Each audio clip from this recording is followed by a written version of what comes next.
মুখ্যমন্ত্ৰী হিমন্ত বিশ্ব শৰ্মা ডাঙৰীয়ে কালি খানাপাৰাত নিযুক্তি পত্ৰ প্ৰদান কৰিলে ঠিকে আছে এইখিনিলে যেহেতু বিজেপি চৰকাৰখনে হৈছে প্ৰচাৰমুখী চৰকাৰ তেওঁলোকে কেৱল প্ৰচাৰতে সীমাবদ্ধ থাকে এক প্ৰকাৰ ক'বলৈ গ'লে বিজ্ঞাপনৰ ওপৰতে বিজেপি চৰকাৰখনে উশাহ নিশাহ লৈ আছে কাৰণ ভাৰতৰ প্ৰধানমন্ত্ৰী গৰাকীয়ে নিজ মাতৃ এটিএমৰ বাহিৰত লাইনত থিয় কৰাই ৰাখে তো এইখন চৰকাৰৰ পৰা মানুহে কি আশা কৰিব কাৰণ এইখন চৰকাৰ হৈছে মাৰ্কেটিং কেৱল মাৰ্কেটিংৰ ওপৰত নিৰ্ভৰ কৰে আৰু ভুৱা প্ৰচাৰ তাৰ বাহিৰে এইখন চৰকাৰৰ পৰা একো আশা কৰিব নোৱাৰে যেহেতু মুখ্যমন্ত্ৰী হিমন্ত বিশ্ব শৰ্মা ডাঙৰীয়ে কালি যি ধৰণে নিযুক্তি পত্ৰ বিতৰণ কৰিলে এনেকুৱা তেওঁ দেখুৱালে যে স্বাধীনতাৰ পিছত কেৱল তেওঁহে প্ৰথমজন মুখ্যমন্ত্ৰী যোনে নিযুক্তি পত্ৰ প্ৰদান কৰিলে আজিলৈকে যেন কোনোৱে নিযুক্তি পত্ৰ চৰকাৰী নিযুক্তি পত্ৰ প্ৰদান কৰা নাই চৰকাৰী নিযুক্তিকৰণ কৰা নাই তেওঁ এনেকুৱা ধৰণৰ এটা নিজকে প্ৰচাৰ কৰিলে ক'বলৈ গ'লে নিজৰ ক্ষমতাৰ প্ৰচাৰ আৰু চৰকাৰখন বৰ্তাই ৰাখিবৰ কাৰণে সাবিছৰ কাৰণে এটা কৌশল এতিয়া সাবিছৰ বৈতৰণি পাৰ কৰিবৰ কাৰণে বিজেপি চৰকাৰখনৰ এটাই অস্ত্ৰ আছে সেইটো হৈছে নিৰ্বাচন সেইটো হৈছে প্ৰচাৰ বিজ্ঞাপন আৰু মাৰ্কেটিং এইখিনিলৈকে ঠিকে আছে এটা কথা অসমৰ ৰাইজে বুজি পোৱা নাই যে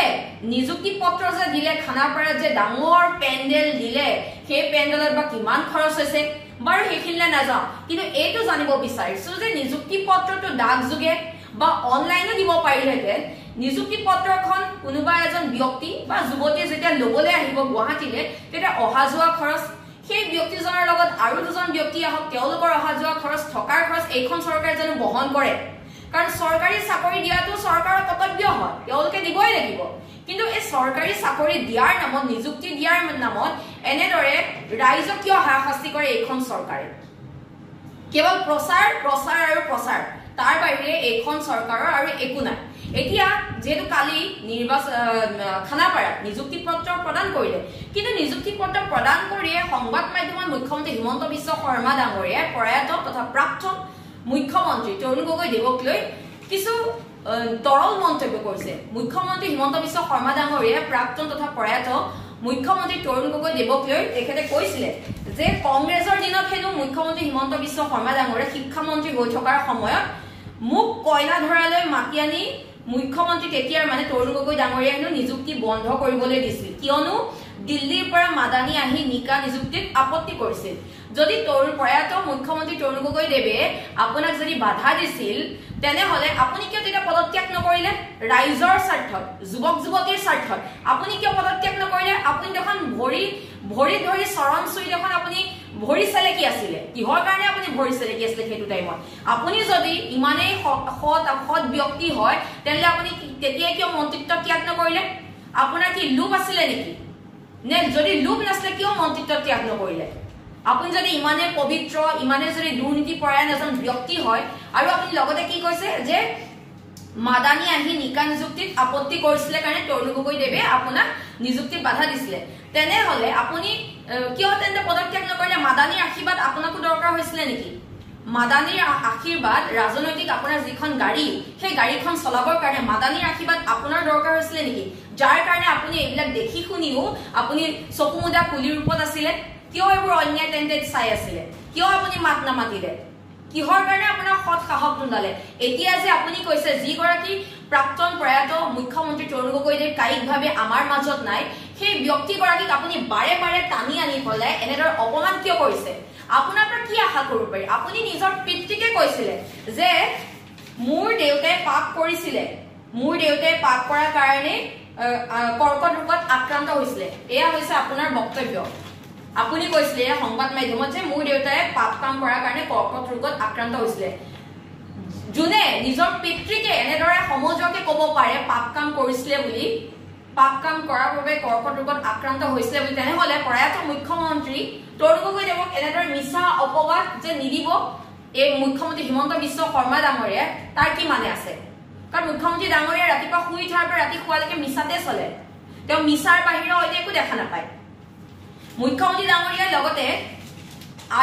মই এটা ভিডিঅ' দেখাব বিচাৰিছো তাত মুখ্যমন্ত্ৰী হিমন্ত বিশ্ব শৰ্মা ডাঙৰীয়াই আপোনালোক ৰাইজে নিজে বিচাৰ কৰিব মুখ্যমন্ত্ৰী ডাঙৰীয়া কিমান সঁচা কিমান মিছা কিমান এজন সৎ ব্যক্তি হয় কাৰণ মুখ্যমন্ত্ৰী হিমন্ত বিশ্ব শৰ্মা ডাঙৰীয়াই তৰুণ গগৈ প্ৰয়াত প্ৰাক্তন মুখ্যমন্ত্ৰী তৰুণ গগৈ দেৱক লৈ কি মন্তব্য কৰিছিলে আৰু এটা মন্তব্য কৰিছিলে বহু দিনৰ আগতে যে তৰুণ গগৈ ডাঙৰীয়া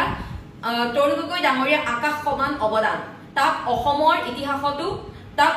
অসমৰ ইতিহাসে সময়ে সময়ে মনত পেলাব মই নিশ্চিত যে সঠিক আৰু শুদ্ধভাৱে মূল্যাঙ্কন কৰিব 2001 চনৰ আগৰ অসম আৰু 2001 চনৰ পিছৰ অসম যিখন প্ৰাণ চঞ্চলা অসম জীৱন্ত অসম প্ৰাণবন্ত অসম সেইখন অসমৰ ৰূপকাৰ খনিকৰ হিচাপে তৰুণ গগৈ ডাঙৰীয়াক অসমৰ ইতিহাসে সদায় মূল্যাঙ্কন কৰিব এতিয়া মুখ্যমন্ত্ৰী হিমন্ত বিশ্ব শৰ্মা ডাঙৰীয়াই বহু বছৰ আগতে প্ৰয়াত প্ৰাক্তন মুখ্যমন্ত্ৰী তৰুণ গগৈ দেৱক লৈ কৈছিলে যে মুখ্যমন্ত্ৰী তেওঁ কৈছিলে যে যিখন প্ৰাণ চঞ্চলা অসম জীৱন্ত অসম প্ৰাণবন্ত অসম সেইখন অসমৰ ৰূপকাৰ খনিকৰ বুলি কৈছিলে তৰুণ গগৈ দেৱক সেই খনিকৰ বুলি কোৱাৰ পিছত মুখ্যমন্ত্ৰী ডাঙৰীয়াই আকৌ কালি ক'লে যে মুখ্যমন্ত্ৰী প্ৰয়াত মুখ্যমন্ত্ৰী তৰুণ গগৈ দেৱে তেওঁক নিযুক্তি দিয়াত বাধা কৰিছিলে মাদানীৰ কাৰণে এতিয়া মুখ্যমন্ত্ৰী হিমন্ত বিশ্ব শৰ্মা ডাঙৰীয়াৰ কথা কিমান ভেলু আছে আপোনালোকে ভাবক তেওঁ কিমান সঁচা কয় তেওঁ কিমান সৎ হয় আপোনালোকে এই ভিডিঅ'টোৰ জৰিয়তে বিচাৰ কৰিব লগতে মুখ্যমন্ত্ৰী হিমন্ত বিশ্ব শৰ্মা ডাঙৰীয়াক এখাৰে ক'ব বিচাৰিছো তেওঁৰ নামটো মানে বিষাক্ত শৰ্মা ৰখাই ভাল কাৰণ তেওঁ মুখ খুলিলে বিষ ওলায় তাৰ বাহিৰে অন্য একো নহয় আৰু লগতে মুখ্যমন্ত্ৰী ডাঙৰীয়াৰ ক্ষেত্ৰত এইষাৰ বাণী খুব মিলে যে পাণ্ডৱৰ চাউল খাই কৌৰৱৰ গুণ গায় মুখ্যমন্ত্ৰী ডাঙৰীয়াই তেনেকৈ পাণ্ডৱৰ চাউল খাই কৌৰৱৰ গুণ গায় তাৰ বাহিৰে অন্য একো নহয় আৰু ৰাইজক